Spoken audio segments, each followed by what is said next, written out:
Assalamualaikum warahmatullahi wabarakatuh. Selamat datang kembali di channel YouTube Dunia Beda, tempat di mana takdir bisa berbalik dalam sekejap mata. Bayangkan hari paling bahagia dalam hidupmu. Di atas pelaminan yang indah, kamu bersimpuh dengan tulus, mengharapkan sebuah restu suci dari ibu mertua. Namun, dari bibir yang seharusnya mendoakanmu justru meluncurkan bisikan berbisa dan mendorongmu tanpa rasa iba, yang meremukan seluruh harga dirimu di depan semua orang. Ketika air mata seorang pengantin wanita menjadi awal dari sebuah pembalasan takdir seperti apa yang menantinya? Namun sebelumnya, bagi yang beragama Islam, saya sarankan untuk menuliskan sholawat Nabi Muhammad, agar kelak sholawat ini menjadi saksi untuk mendapat syafaat di akhirat. Like dan subscribe ke channel ini sangat membantu menambah wawasan, dan membantu kami membuat cerita baru yang menghibur. Langit di atas kota Solo pagi itu secerah hati lintang. Angin sepal-sepal membawa aroma melati yang dirangkai menjadi roncean indah, menghiasi sanggulnya yang tertata rapi. Di dalam sebuah ruangan rias yang sederhana, Lintang menatap pantulan dirinya di cermin. Kebaya putih bersih membalut tubuhnya dengan sempurna, memancarkan aura kebahagiaan yang tulus. Hari ini adalah hari di mana ia akan mengikat janji suci dengan Banyu, pria yang dicintainya lebih dari apapun. Di sudut ruangan, bapak dan ibunya menatap dengan mata berkaca-kaca, penuh haru dan bangga. Mereka, sepasang suami istri yang seumur hidupnya berjuang di depan wajan panas, menjual gorengan di pinggir jalan Simpang 5, kini akan melihat putri semata wayang mereka menjadi seorang istri. Sebuah kebahagiaan yang terasa begitu sempurna, begitu mutlak. Prosesi akad nikah berjalan dengan hikmat. Jantung Lintang berdebar kencang saat Banyu dengan satu tarikan napas mengucapkan ijab kabul dengan lantang dan jelas. Kata itu terdengar seperti musik terindah di telinga Lintang. Air mata bahagia tak sanggup lagi ia bendung. Ia kini adalah istri dari Banyu Prasetyo. Ia melirik Banyu di sampingnya. Pria itu tersenyum lembut, senyum yang selalu berhasil menenangkannya. Namun, saat pandangan Lintang beralih ke barisan keluarga Banyu, senyum di bibirnya sedikit memudar. Di sana, duduk Ibu Ratna, ibu mertuanya. Wanita parubaya itu tampak begitu anggun dengan kebaya bludru berwarna gelap. Rambutnya disanggul tinggi bak seorang bangsawan keraton. Namun, tidak ada seulas senyum pun di wajahnya. Matanya yang tajam menatap lurus ke depan, dingin dan tak terbaca. Sejak awal, Lintang tahu, Ibu Ratna tidak pernah menyukainya. Di setiap pertemuan, selalu ada sindiran halus tentang latar belakang keluarganya, tentang aroma minyak yang katanya menempel di baju Lintang, atau tentang pendidikan Lintang yang dianggapnya tidak sepadan dengan keluarga Prasetyo yang terpandang. Lintang mencoba mengabaikan perasaan tidak nyamannya. Ia meyakinkan dirinya sendiri, cinta Banyu sudah cukup. Hari ini adalah hari bahagia. Tidak boleh ada apapun yang merusaknya. Acara kemudian berlanjut pada prosesi sungkeman, sebuah ritual di mana kedua mempelai meminta restu pada orang tua. Lintang dan Banyu pertama-tama bersimpuh di hadapan bapak dan ibu Lintang. Suasananya begitu mengharukan. Bapaknya memeluk Lintang erat, sambil berbisik, "Jadilah istri yang baik ya, Enduk. Bahagia selalu. Doa bapak dan ibu menyertaimu." Ibunya tak sanggup berkata-kata, hanya isak tangis bahagia yang terdengar sambil mengelus lembut kepala putrinya.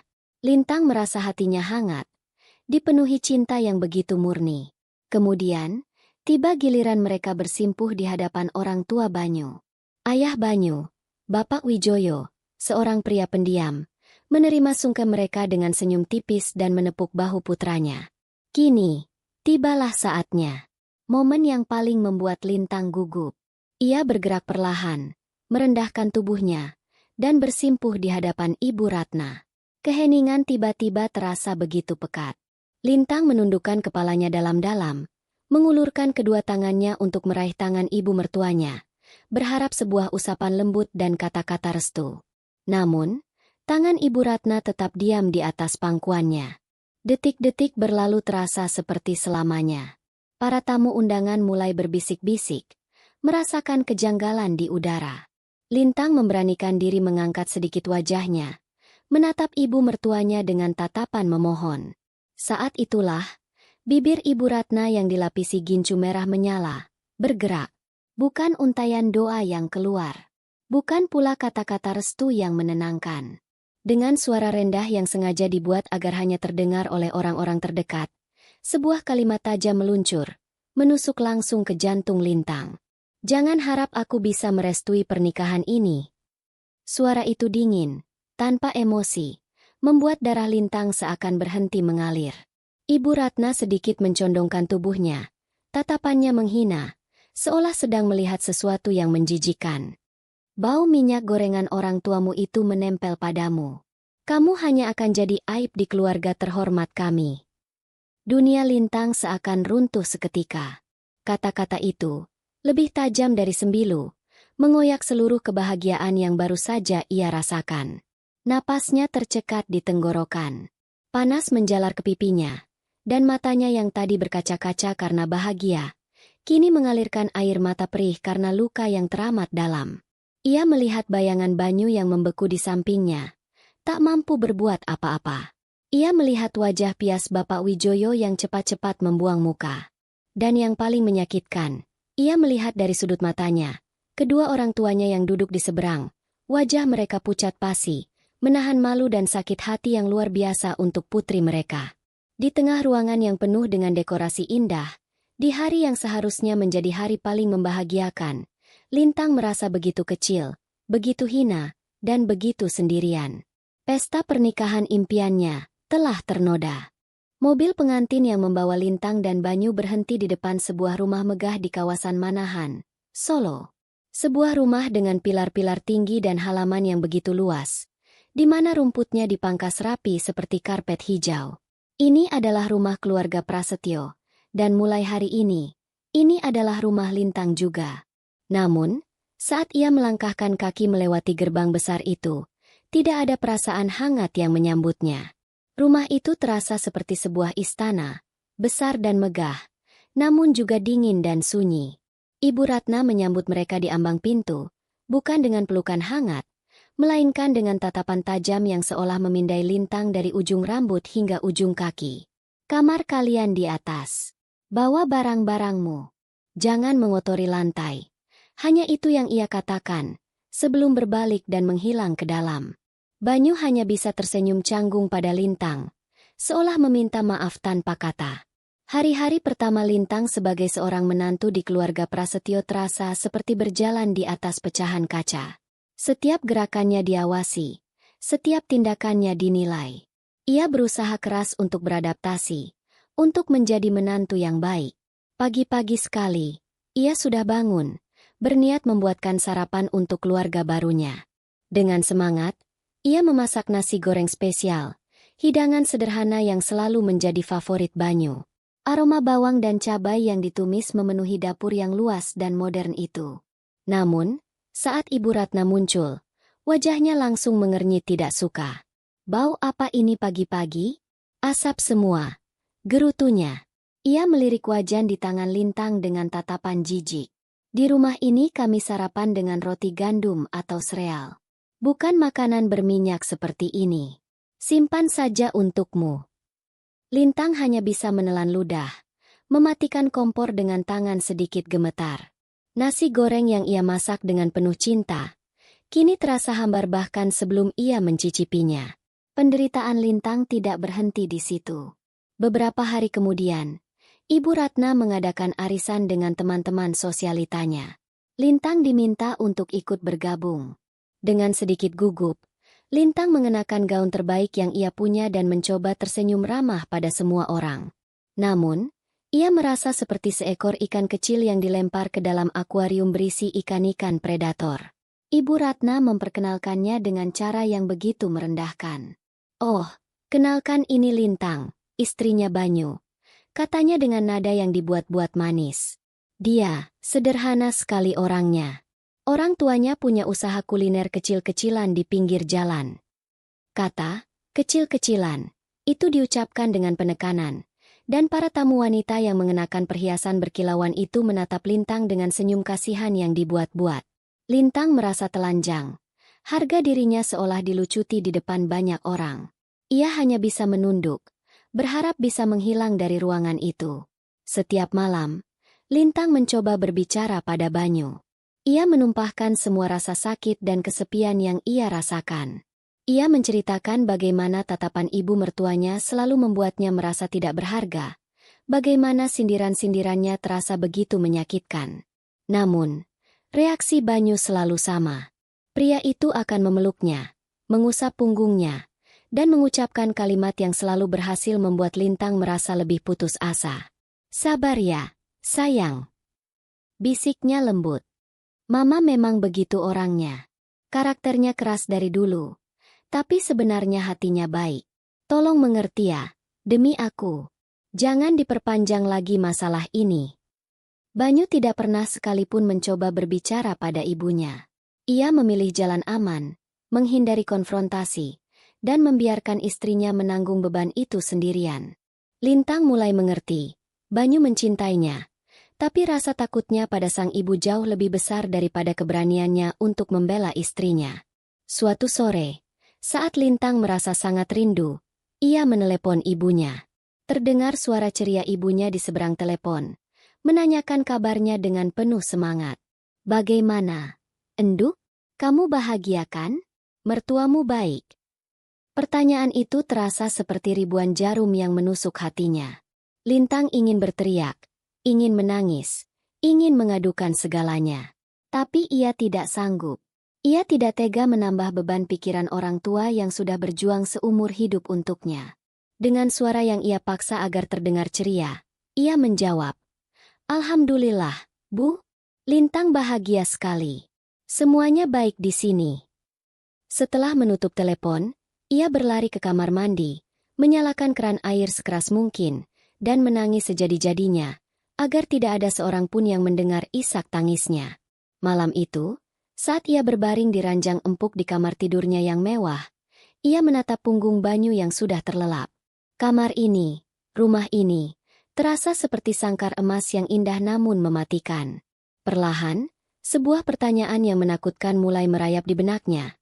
Sebuah keraguan yang menggerogoti sisa-sisa kepercayaannya. Apakah aku telah menikahi pria yang salah? Bulan pertama pernikahan berlalu seperti musim kemarau yang panjang. Keceriaan di wajah Lintang perlahan sirna, digantikan oleh kelelahan batin yang tak terucap. Setiap pagi ia bangun dengan perasaan berat, dan setiap malam ia tidur dengan hati yang resah. Istana megah keluarga Prasetyo telah menjadi penjara tanpa jeruji baginya.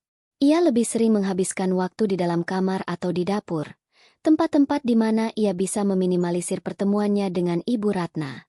Suaminya, Banyu, seolah sudah terbiasa dengan keadaan itu. Ia sibuk dengan pekerjaannya, dan ketika di rumah, ia lebih memilih untuk tidak membahas apapun yang bisa memicu pertengkaran, membuat Lintang merasa semakin terisolasi dalam penderitaannya. Senyumnya yang dulu merekah semanis madu, kini menjadi senyum tipis yang dipaksakan. Di sisi lain kota Solo, di sebuah rumah sederhana yang selalu beraroma gurih, sepasang orang tua dilanda rindu yang mendalam. Bapak dan Ibu Lintang merasa ada yang aneh. Setiap kali menelepon, jawaban putri mereka selalu sama. "Lintang baik-baik saja, Bu. Lintang bahagia." Namun, naluri seorang ibu tidak bisa dibohongi. Ada getar yang berbeda dalam suara Lintang. Ada tawa yang terdengar kosong. Akhirnya, didorong oleh rasa khawatir yang tak tertahankan, mereka memutuskan untuk berkunjung. "Kita jenguk Lintang, Pak. Ibu sudah siapkan gorengan kesukaannya, bakwan jagung, tahu isi, sama mendoan yang banyak," kata Ibu Lintang sambil menata penganan hangat itu ke dalam sebuah wadah besar. Mereka berharap, oleh-oleh sederhana ini bisa membawa sedikit kehangatan dari rumah untuk putri mereka. Dengan sepeda motor tua yang menjadi saksi bisu perjuangan mereka, keduanya berangkat menuju kawasan Manahan, membawa cinta mereka di dalam sebuah wadah plastik.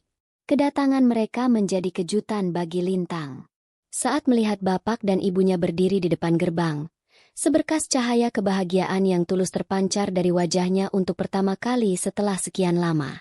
"Bapak, Ibu," sapanya lirih, lalu memeluk mereka bergantian dengan erat, seolah tak ingin melepaskannya.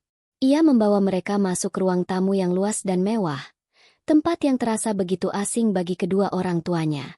Banyu yang kebetulan ada di rumah, menyambut mereka dengan sopan, namun raut wajahnya tampak tegang. Ia terus melirik ke arah tangga, seolah mengantisipasi datangnya badai. Wadah berisi gorengan diletakkan di atas meja kaca oleh Ibu Lintang. "Ini, Nak Banyu, Bu, kami bawakan sedikit oleh-oleh. Gorengan buatan kami sendiri," kata Ibu Lintang dengan senyum ramah, mencoba mencairkan suasana. Dan badai itu pun datang. Dari atas tangga, Ibu Ratna muncul. Langkahnya berhenti saat melihat siapa tamunya, dan tatapannya langsung terkunci pada wadah plastik di atas mejanya. Wajahnya yang semula datar, kini mengeras karena amarah. Ia sama sekali tidak membalas sapaan orang tua Lintang. Matanya menatap tajam pada menantunya. "Lintang," suaranya menggelegar, memecah keheningan. "Sudah berapa kali harus aku bilang? Jangan bawa makanan murahan dan berminyak seperti ini ke dalam rumahku. Apa kamu tidak punya telinga?" Sebelum Lintang atau Banyu sempat bereaksi, sebuah tindakan yang tak terduga terjadi. Dengan gerakan cepat dan kasar, Ibu Ratna menyambar wadah itu dari atas meja. Ia berjalan cepat ke arah pintu depan yang terbuka lebar, menuju tempat sampah besar yang terletak di dekat gerbang. Di depan mata kedua orang tua Lintang yang mematung karena kaget, ia membuka tutup tempat sampah dan tanpa ragu, membuang seluruh isi wadah itu. Bakwan, tahu isi, dan mendoan yang dibuat dengan cinta itu, kini berserakan di antara sampah-sampah lainnya. "Rumah ini bukan pasar," teriaknya dengan napas terengah, wajahnya merah padam. "Bawa kebiasaan kampung kalian pergi dari sini." Hening. Waktu seolah berhenti berputar. Yang terdengar hanyalah suara napas Ibu Ratna yang memburu. Wajah Bapak Lintang memerah, rahangnya mengeras. Tangannya terkepal erat di sisi tubuhnya, menahan amarah dan harga diri yang diinjak-injak. Di sampingnya, Ibu Lintang hanya bisa menutup mulut dengan kedua tangannya. Air mata mengalir deras di pipinya yang mulai berkeriput. Hatinya begitu sakit melihat hasil jerih payahnya. Simbol cintanya pada sang anak, diperlakukan seperti sampah. Banyu hanya bisa tergagap. Kenapa? Itu kan?" Kata-katanya hilang di udara, tak berani melanjutkan. Di tengah kehancuran itu, Bapak Lintang menunjukkan ketegarannya.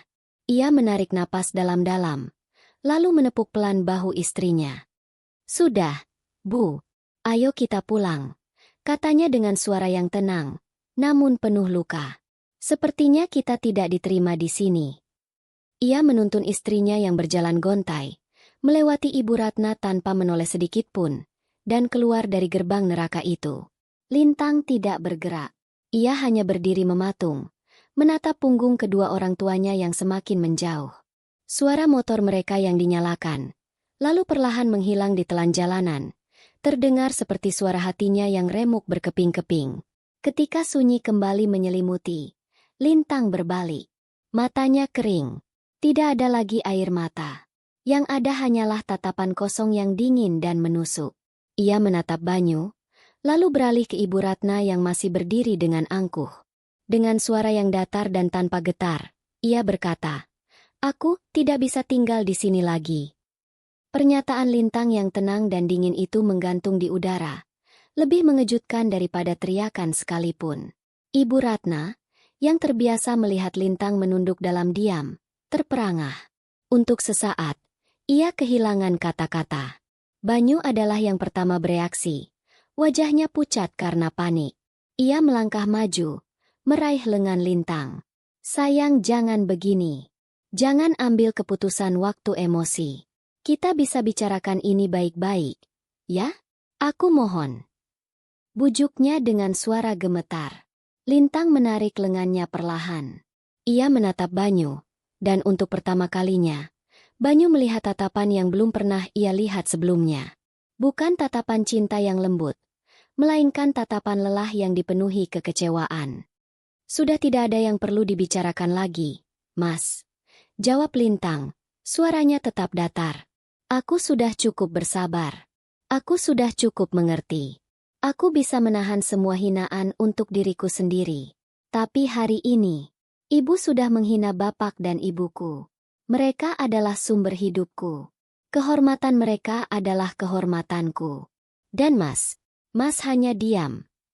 Kalimat terakhir itu diucapkan dengan penekanan yang membuat Banyu tertunduk malu. Ibu Ratna akhirnya menemukan kembali suaranya. Kesombongannya kembali mengambil alih. Oh, jadi sekarang kamu bisa mengancam? Silakan pergi. Aku ingin lihat. Kamu bisa hidup atau tidak tanpa kami. Anak tidak tahu diuntung. Cibirnya. Yakin bahwa ancaman Lintang hanyalah gertakan kosong. Ia percaya, Lintang tidak akan berani meninggalkan kemewahan yang ia dapatkan. Lintang tidak membalas ucapan ibu mertuanya. Ia hanya memberikan satu tatapan terakhir yang panjang, lalu berbalik dan berjalan menaiki tangga menuju kamarnya. Setiap langkah terasa berat, namun juga terasa membebaskan. Ia tidak menangis. Air matanya sudah kering. Di dalam kamar yang luas itu, ia membuka lemari besar yang penuh dengan pakaian-pakaian mahal yang pernah dibelikan Banyu. Ia tidak menyentuh satu pun. Ia mengambil sebuah tas ransel lama miliknya, dan hanya memasukkan beberapa helai pakaian sederhana yang ia bawa dari rumah orang tuanya, beberapa buku, dan dompetnya. Ia melepaskan perhiasan yang ia kenakan, meletakkannya dengan rapi di atas meja rias, termasuk cincin kawinnya. Benda-benda itu terasa seperti belenggu, dan ia ingin melepaskan semuanya. Saat ia berjalan menuruni tangga, Banyu sudah menunggunya dengan wajah putus asa. Lintang, aku mohon, jangan pergi. Aku janji, aku akan bicara pada Mama. Aku janji semuanya akan berubah. Pintanya, mencoba menghalangi jalan Lintang. Lintang berhenti. Ia menatap lurus ke mata suaminya. Kapan, Mas? Kapan akan berubah? Tanyanya dengan suara lirih. Seharusnya Mas Banyu yang berdiri di depanku tadi, yang melindungi kehormatan orang tuaku di depan ibumu. Seharusnya Mas yang mengatakan pada mereka untuk berhenti. Tapi Mas hanya diam. Dan dalam diamnya Mas Banyu, aku sudah menemukan semua jawabanku. Lintang melangkah melewati Banyu, membuka pintu depan, dan berjalan keluar dari rumah megah itu tanpa menoleh ke belakang. Ia meninggalkan kemewahan, meninggalkan masa lalu, dan meninggalkan suami yang tidak mampu menjadi pelindungnya. Ia tidak langsung pulang ke rumah orang tuanya. Ia tahu, hati mereka sedang terluka parah. Melihatnya pulang dalam keadaan seperti ini hanya akan menambah kesedihan dan rasa bersalah mereka. Ia harus kuat, setidaknya untuk mereka. Dengan sisa uang tabungan yang ia miliki, ia naik angkutan umum menuju kawasan Jebres, sebuah area di Solo yang ramai oleh mahasiswa. Di sebuah gang kecil, ia menemukan sebuah rumah kos sederhana dan menyewa satu kamar kecil berukuran 3 kali 3 meter. Kamar itu begitu sempit, dengan dinding bercat kusam dan hanya ada sebuah kasur lantai tipis serta lemari plastik kecil. Sebuah kontras yang luar biasa dengan kamar tidurnya di rumah keluarga Prasetyo. Malam pertama terasa begitu berat. Sendirian di dalam kamar yang asing, suara bising jalanan menjadi satu-satunya temannya. Kesepian dan ketakutan mulai merayapinya. Ia memeluk lututnya, dan akhirnya, tangis yang sedari tadi ia tahan pun pecah. Tapi ini bukan tangis keputusasaan. Ini adalah tangis kelegaan. Tangis yang membersihkan semua luka dan rasa sakit yang selama ini ia pendam. Setelah tangisnya reda, pikirannya menjadi lebih jernih. Ia harus bertahan hidup. Ia tidak bisa terus meratapi nasib. Apa yang bisa ia lakukan? Jawabannya begitu jelas. Seolah sudah terpatri dalam dirinya. Gorengan. Selama ini, ia selalu merasa malu jika dikaitkan dengan pekerjaan orang tuanya, karena Ibu Ratna selalu menjadikannya bahan hinaan. Tapi sekarang, ia melihatnya dari sudut pandang yang berbeda. Itu bukan sumber aib. Itu adalah warisan. Sebuah keahlian, sebuah resep rahasia yang diwariskan ibunya, sebuah simbol dari kerja keras dan kejujuran. Sebuah ide mulai terbentuk di kepalanya. Bukan sekadar menjual gorengan di pinggir jalan, tapi membangun sesuatu yang lebih. Sesuatu yang bisa ia banggakan. Sesuatu yang bisa membuktikan bahwa nilai seseorang tidak diukur dari mana ia berasal. Dengan semangat yang baru tumbuh, Lintang mengambil sebuah buku catatan dan pulpen yang ada di dalam tasnya. Di halaman pertama, dengan tulisan tangan yang mantap, ia menulis 2 kata yang akan mengubah jalan hidupnya. Gorengan hati. Nama itu terasa pas. Karena bisnis ini lahir dari hati yang patah, akan dibangun dengan segenap hati, dan semoga bisa menyembuhkan hatinya sendiri. Semangat Lintang yang menyala-nyala harus berhadapan dengan kenyataan yang keras. Uang tabungannya tidak banyak, hanya cukup untuk membeli sebuah kompor gas kecil, sebuah wajan, dan bahan-bahan baku untuk beberapa hari pertama. Dapur umum di rumah kosnya terlalu ramai. Jadi ia terpaksa memasak di dalam kamarnya yang sempit dan pengap. Setiap subuh, jauh sebelum adzan pertama berkumandang, Lintang sudah terjaga. Di tengah keheningan pagi buta, ia mulai mengolah adonan, mencampur bumbu rahasia warisan ibunya, dan membentuk satu persatu calon gorengan yang akan menjadi tumpuan hidupnya. Aroma gurih adonan yang berpadu dengan wangi rempah perlahan mengalahkan bau ket kusam di dinding kamarnya. Aroma itu adalah aroma perjuangan. Ia sadar, ia tidak bisa bersaing dengan ratusan penjual gorengan lain di Solo jika hanya mengandalkan cara lama. Otaknya bekerja keras. Ia harus cerdas. Menggunakan sisa uangnya, ia membeli beberapa kotak mika bening dan mencetak stiker sederhana dengan logo Gorengan Hati. Ia ingin produknya terlihat bersih, modern, dan higienis. Ia juga menciptakan varian baru yang belum pernah ada, seperti bakwan udang keju, di mana rasa gurih udang bertemu dengan lelehan keju yang lumer. Atau tahu walik mercon, tahu renyah yang dibalik dan diisi dengan adonan aci pedas yang menggigit lidah. Setiap hari, setelah selesai memasak, ia akan menata gorengannya secantik mungkin, memotretnya dengan kamera ponselnya, lalu mengunggahnya ke media sosial. Target pasarnya jelas. Para mahasiswa dan pekerja kantoran yang sibuk dan menginginkan camilan berkualitas. Ia menawarkan sistem pesan antar untuk wilayah sekitar Jebres. Hari pertama, hanya ada 1 pesanan. Seorang mahasiswi yang penasaran. Hari kedua, 3 pesanan. Hari ketiga, hanya 2. Ada kalanya Lintang menatap gorengan yang tidak laku dengan hati cemas. Keraguan mulai menyelinap. Apakah keputusannya ini benar? Apakah ia sanggup?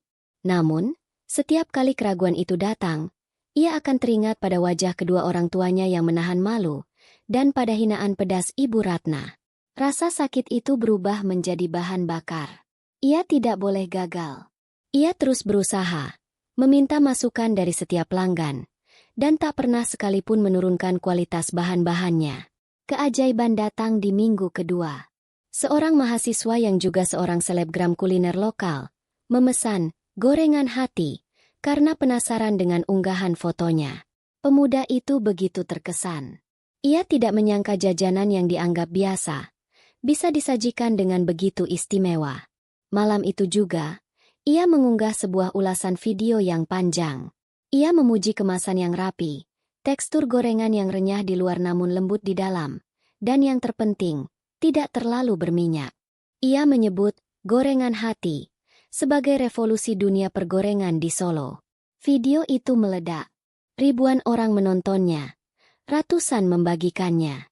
Keesokan paginya, ponsel Lintang berdering tanpa henti. Pesan masuk bertubi-tubi. Pesanan datang dari seluruh penjuru kota. Lintang kewalahan. Tapi hatinya membuncah karena bahagia. Ia begadang setiap malam, tangannya pegal menguleni adonan, matanya perih karena kurang tidur, tapi senyum tak pernah lepas dari bibirnya. Kamar kosnya yang sempit kini telah menjadi pusat produksi yang sibuk. Sementara di belahan kota yang lain, di rumah megah keluarga Prasetyo, suasana terasa begitu suram. Kepergian Lintang meninggalkan kekosongan yang nyata. Banyu menjadi pendiam dan murung. Ia berkali-kali mencoba menghubungi nomor Lintang, namun nomor itu sudah tidak aktif.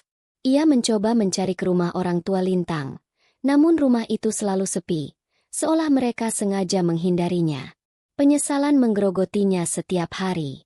Ia baru sadar betapa berartinya kehadiran Lintang yang tulus di sisinya. Masalah tidak datang sendirian. Badai sesungguhnya baru saja mendekat. Bisnis butik dan catering milik keluarga Prasetyo yang selama ini menjadi sumber kebanggaan Ibu Ratna, mulai goyah.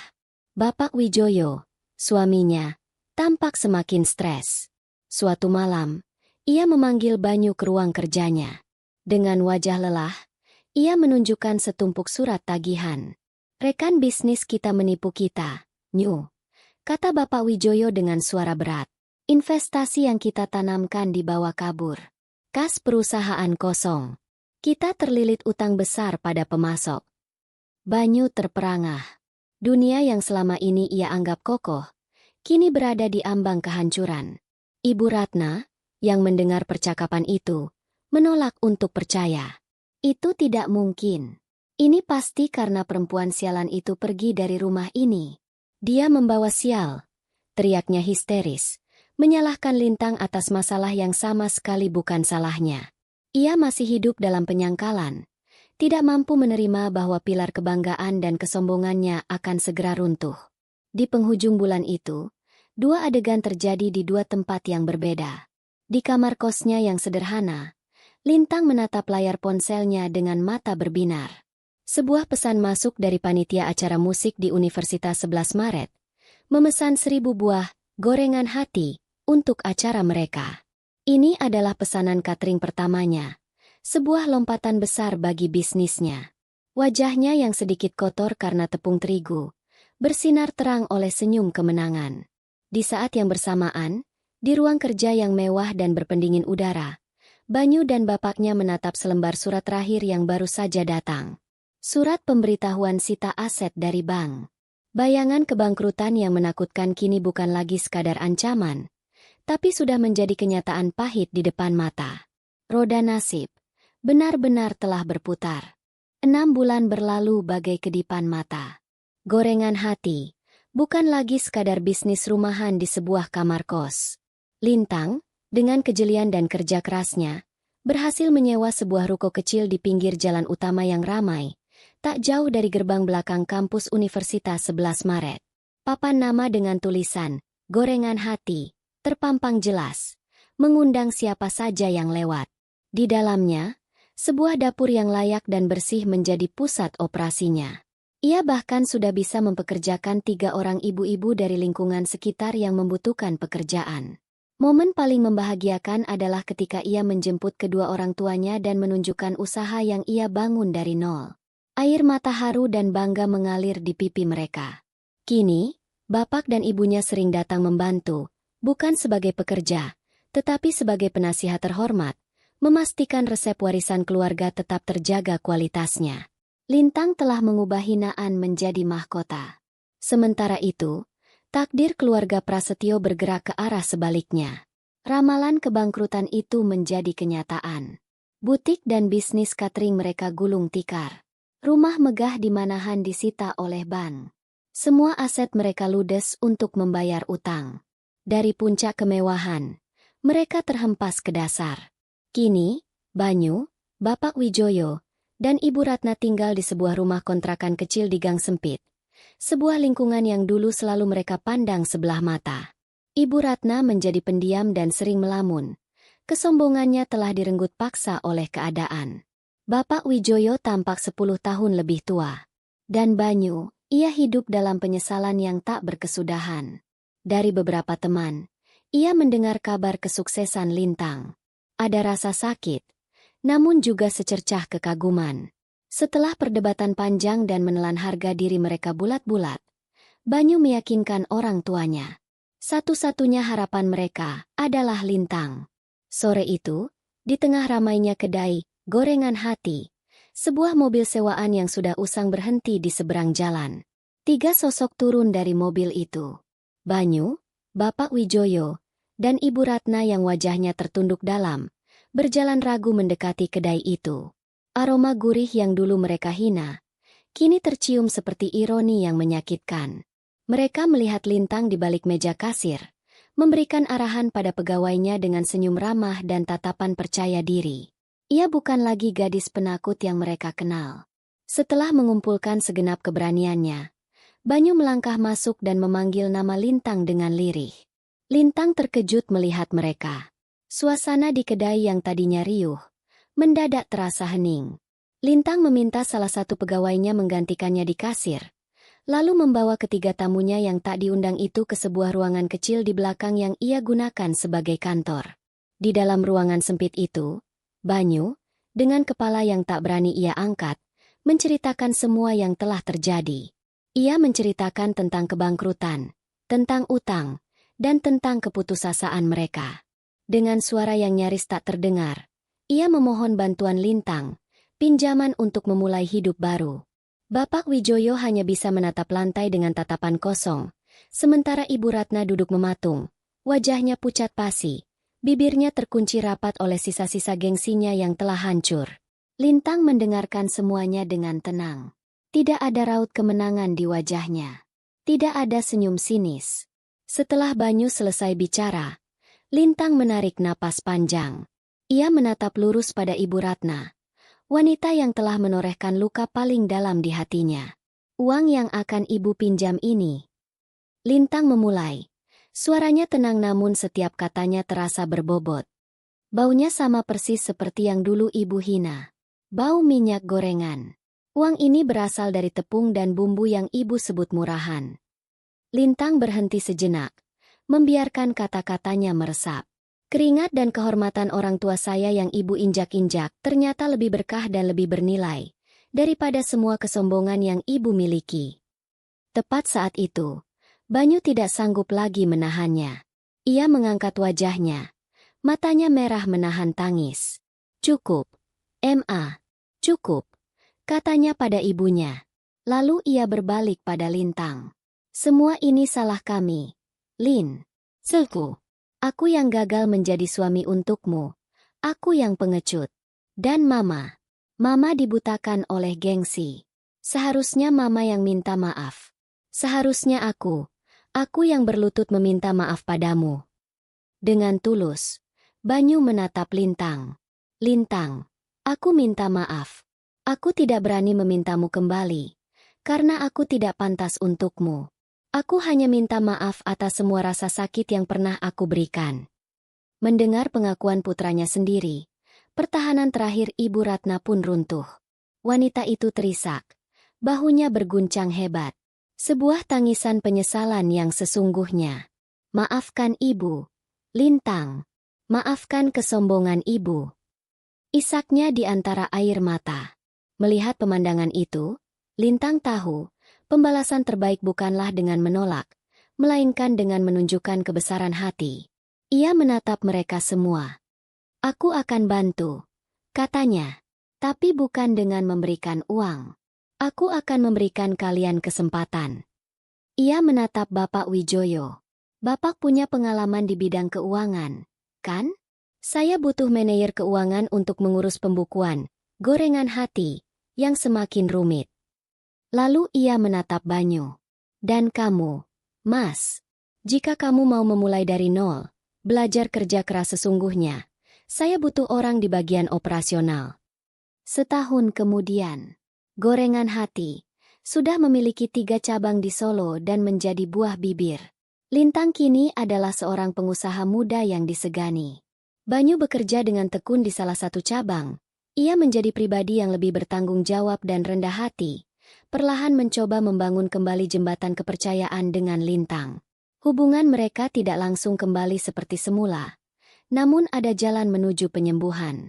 Bapak Wijoyo mengelola keuangan perusahaan dengan sangat baik.